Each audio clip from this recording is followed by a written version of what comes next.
اسلام آباد وزیر دفاع خواجہ آصف نے اہم بیان دیتے ہوئے کہا کہ بانی پی ٹی آئی کا ملٹری ٹرائل ہو سکتا ہے۔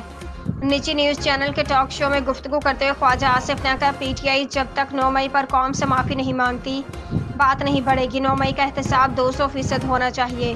خواجہ آصف نے کہا کہ پی ٹی آئی دور حکومت میں 24 سویلینس کے کیس ملٹری کورٹ میں چلائے گئے جبکہ متعدد کو سزائے موت سنائی گئی۔ اسلام آباد وزیر اعظم شہباز شریف نے افراط زر کی شرح اور مہنگائی کے اشارے میں کمی پر اطمینان کا اظہار کیا ہے۔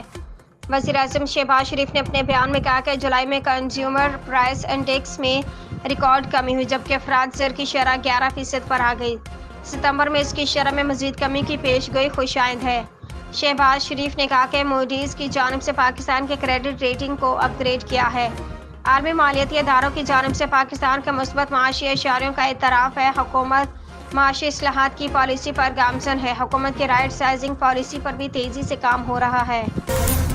برطانوی صحافی نے بانی پی ٹی آئی کے آکسفورڈ یونیورسٹی کے چانسلر کے لیے نامزدگی جمع کرانے پر سوال اٹھا دیے۔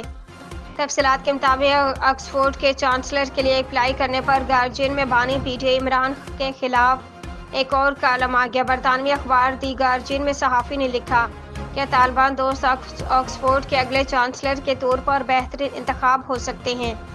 برطانوی اخبار دی گارجین نے آرٹیکل میں لکھا کہ بانی پی ٹی آئی نے اسامہ بن لادن کو شہید قرار دیا۔ بانی پی ٹی آئی کی طرح کیا آپ بھی اسامہ بن لادن کو شہید پکاریں گے؟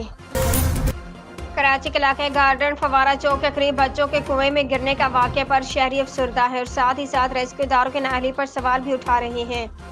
اس افسوسناک واقعے میں 2 بچے اور ایک شخص جو انہیں بچانے کے لیے کنویں میں گیا تھا وہ بھی جان کی بازی ہار گیا۔ ریسکیو عملہ جدید آلات کے ساتھ بھی کنویں سے لاشیں نہیں نکال سکا۔ علاقہ مکینوں کا کہنا ہے کہ کنویں میں گرے دونوں بچوں اور ایک شخص کی لاشوں کو مقامی افراد نے نکالا۔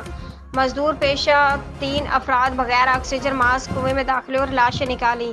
تینوں مزدوروں نے بغیر کسی اجرت کے لاشیں کنویں سے نکالیں۔